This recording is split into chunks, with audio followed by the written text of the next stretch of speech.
Be sure to read and follow the safety guidelines to protect your computer from potential damage and ensure your personal safety. For more information about safety guidelines, see the owner's manual at dell.com/support.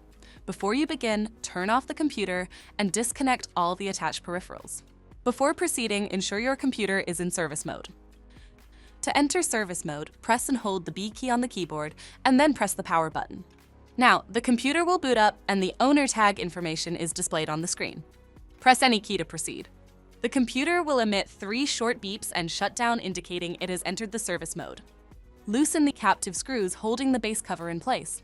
Using a plastic scribe, pry the base cover from the palm rest assembly, starting at the top edge and working your way around to release it from all sides. Now, lift the base cover from the palm rest assembly. If your computer is unable to enter service mode, disconnect the battery cable from the system board. To remove the wireless module, identify the wireless module. Loosen the single screw. Unlatch the module. Disconnect the cables.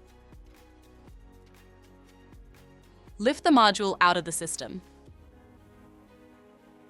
To reinstall the wireless module, place it back in the system. Connect the antenna cables to the WLAN card. Follow the antenna cable color scheme. Relatch and tighten the single screw. If the battery cable was disconnected earlier, make sure to reconnect it to the system board. Next, align the base cover with the palm rest assembly and gently place it into position.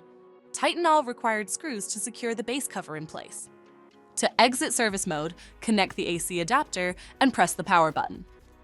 Please note, the system will only power on and exit service mode if the adapter is connected. For more information about your Dell system, visit dell.com/support.